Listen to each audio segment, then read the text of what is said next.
Bonjour, bonjour et bienvenue sur la chaîne du chasseur d'étoiles de midi, chaîne de réflexion et d'humour sur les 12 coups de midi. Jean-Luc Reichmann à la présentation, Manon, nouvelle maîtresse de minutes, Manon, Manon. Elle était là avec son papa, bonjour monsieur, très souriante, très sympathique. Elle a fait un petit selfie et elle était avec ses grands-parents qui étaient en direct de Château-Pensac dans les Hautes-Vienne. Allez, au coup d'envoi la première question, quel groupe de rap marseillais chante Je danse le Mia, donc bien sûr ce n'était pas NTM, il faut demander à Kenaton, eh bien elle a été obligée de danser, eh ben oui. Donc voilà, ensuite vous aviez Antoine qui a fait des cadeaux à Jean-Luc Reichmann, donc comme il a une mercerie, donc il a offert un bandana pour la chienne, voilà, donc et puis pour Z il a offert une dentelle de Calais puisqu'il est de Calais. Alors, sa question. D'après une étude récente, quelle est la première problématique capillaire des Français? Eh bien, on pensait que c'était la perte des cheveux. Eh bien, c'était les pellicules. Ah oui, tiens, il y a un truc. Bah, j'en parlerai dans une vidéo. Non, on verra plus tard. Ensuite, vous aviez, je ne sais pas, en direct de là. Voilà, on va dire la jaune, hein, voilà, qui était prof de danse ou de gym, je sais pas quoi. Donc voilà. À la gloire de qui Gilbert Montagnier a-t-il revisité son titre Les Sunlight des Tropiques? Donc elle a dit l'autre. Donc bien sûr, c'était Kylian Mbappé. Eh bah oui, elle s'est fait un petit peu disputer par son copain. Donc ensuite, qu'est-ce que nous avons eu comme question?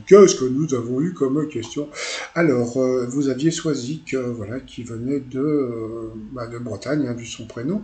Alors, les juges rendent les verdicts moins sévères juste ou avant le déjeuner. Eh bien, c'est assez étonnant parce que, eh bien, c'est faux. Voilà, donc bon, bah, si un jour vous vous faites attraper par la police, eh bien, demandez, vous gardez cette question-là, et puis bon, bah, débrouillez-vous pour le jugement. Donc après, donc, eh bien, Miss Maboul a fait le ménage. Pour la maîtresse de midi, dans quel port se trouve la statue de la petite sirène?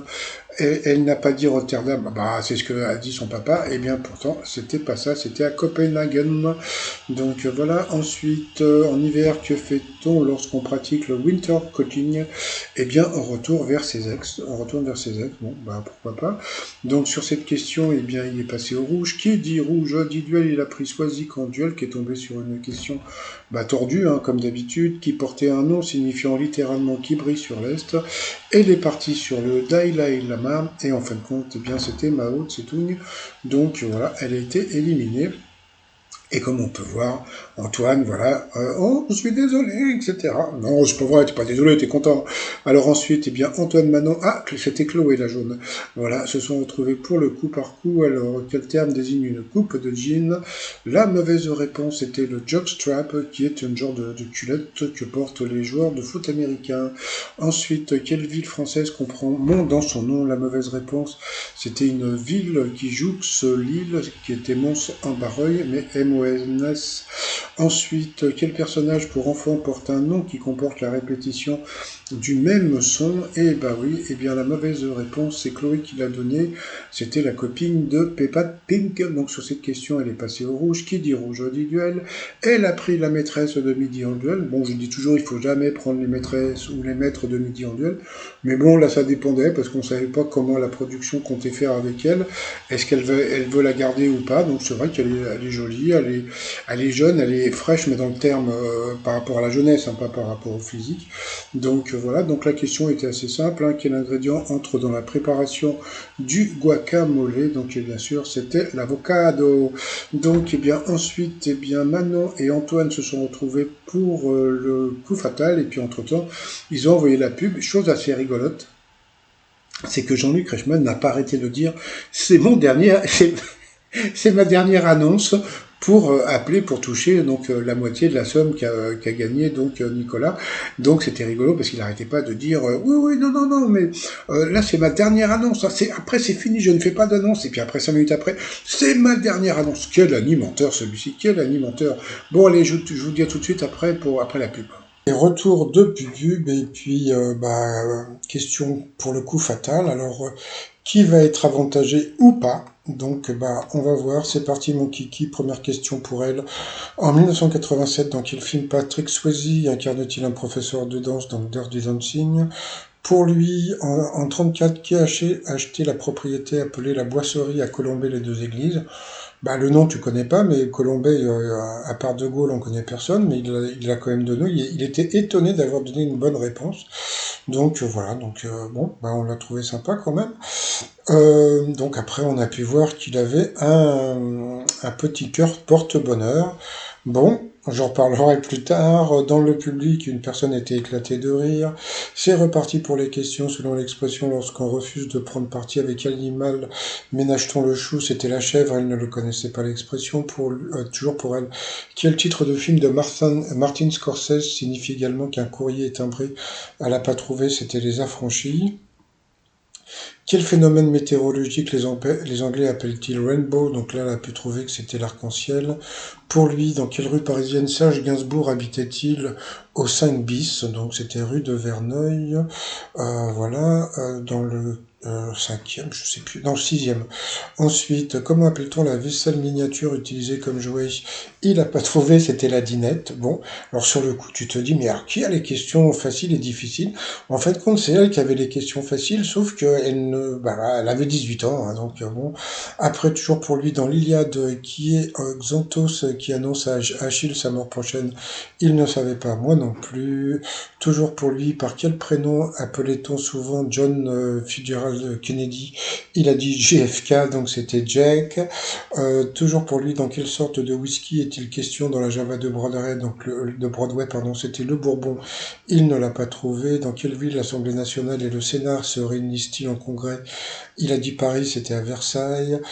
Selon l'expression, quand on va droit au but, on n'y va pas par 4 chemins. Enfin, il a trouvé là une réponse. Voilà. Après, donc c'était pour elle. Quelle compétition Maurice Garin a-t-il été le premier à remporter en 1903? Donc ça, c'était une question difficile pour elle. C'était le Tour de France. Quels animaux sont conduits par un cocher? Donc des chevaux. Ensuite, pour lui, comment étaient appelés les membres de la classe supérieure romaine? C'était les patriciens, un truc comme ça, je sais plus. Mais bon, comme on peut voir, moi j'ai trouvé que c'est lui qui avait des questions plus difficiles. Elle avait des questions faciles, mais elle ne les connaissait pas, donc tant pis. Dans quel sport faut-il un premier de cordée? Donc là, ça m'a fait rire. Il a dit le tir à la corde. Non, c'est l'escalade. Toi, t'imagines le mec qui tire à la corde bon, passons sur les rochers. Ensuite, toujours pour lui, quelle série télé raconte une journée de l'agent Jack Bauer? Donc, bien sûr, c'était 24 heures chrono. Donc là, il était, voilà. Après, pour elle, en 57, qui prit la direction artistique de la maison de couture créée par Christian Dior? Elle ne savait pas. Ensuite, je crois que c'est Yves Saint Laurent. Après, comment s'appelle la femme de Barba Papa? Elle n'a pas trouvé non plus. Pourtant, c'était des questions qui étaient, on va dire, faciles, hein, normalement. Hein. Après, quel héros de bande dessinée est un nombre? Elle n'a pas trouvé non plus. C'était le chiffre 13. Voilà. Et puis à la fin, donc, dans quel groupe Michael Jackson a-t-il débuté avec ses frères? Les Jackson 5. Mais bon, la pauvre, elle a 18 ans. Donc, moi, je sentais hier hein, qu'elle pouvait pas aller très loin. Mais bon, c'est pas de sa faute. Hein. 18 ans, elle connaît des trucs, mais pas assez, quoi. Donc, bon, comme on peut voir, eh bien, Antoine, il était par terre. Donc, voilà. Donc j'en reparlerai de l'Antoine parce qu'il me fait penser à quelqu'un, si vous voyez ce que je veux dire, et ça commence à me faire un tout petit peu peur. Donc voilà, donc il a embrassé son talisman. Voilà, donc elle était éliminée, un peu déçue. Voilà, donc lui il était en larmes. Bon.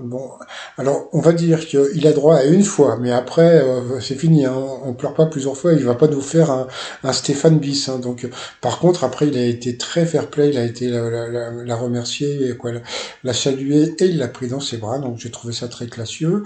Voilà, donc il était très ému. Il est allé dans les bras de Jean-Luc Reichmann, donc franchement, il a l'air super sympa. Hein. Il est patron d'une mercerie à Calais. Faudrait que j'essaye de la retrouver sa mercerie. Allez, ensuite, par rapport au coup de maître, dans une BD, quel bruit le mot sniff évoque-t-il? Donc, bien sûr, c'était le reniflement. Ensuite, dans quelle émission peut-on voir une séquence intitulée Le décor penché? Donc, vendredi, tout est permis. Donc, question facile. Après, on a eu droit à la question de Chloé. Ah, vous voyez, donc là, ils ont mis le prénom. Avant, ils ne le mettaient pas. La question de Chloé, dans quel jeu de cartes doit-on poser une carte portant le même chiffre ou la même couleur que celle qui est sur la table? Donc c'était Uno, il a trouvé. Après, dans quel sport les athlètes glissent-ils sans patin sur la glace? Donc c'était facile, c'était le curling, il l'a trouvé. Et puis à la fin, quel acteur rouvre son agence dans son film Alibi.com 2. Donc là, il sentait là que bon bah il était déjà ému parce qu'il savait qu'il allait gagner. Donc c'était assez rigolo. Donc bien sûr, c'était Philippe Lachaud. Donc bon, il a dit qu'il était un grand fan. Donc voilà, il a gagné 20 000 balles, ça lui fait 10 000 balles dans la poche. Donc il était complètement retourné. C'est vrai, bon, il a droit à une fois, hein. Donc voilà, Antoine, il a droit à une fois parce qu'après, s'il pleure tous les jours, mais bon, on sent que par rapport au questionnaire, bon, s'ils lui mettent des questions de bébé à chaque fois, il peut rester longtemps, mais sinon, on a senti que premier de cordée, un tir à la corde, c'était vraiment pas ça. Donc il a gagné 20 000 balles, bon voilà, il était en larmes, il était content, quoi. C'était émouvant parce que c'est la première fois, donc voilà. Il a eu le droit, comme il a fait un coup de maître, de dire un nom par rapport à l'étoile mystérieuse, et comme on peut voir un attaché-caisse. Alors qu'est-ce que ça peut bien être? Et bon, bah, je vais faire des recherches pour voir si je trouve un lien entre un attaché-caisse et puis une tente et puis le blouson perfecto. Donc voilà, bon bah voilà, donc Manon, bah voilà, Manon, adieu. Et puis bienvenue à Antoine, voilà, qui a l'air ouais, sympatoche, voilà. Donc comme je vous l'ai dit, il est patron d'une mercerie comment dire, à Calais. Voilà. Bon, et puis bah moi, je vais vous souhaiter une très très bonne journée et je vous dis à demain. Portez-vous bien et surtout, portez-vous. Bye bye.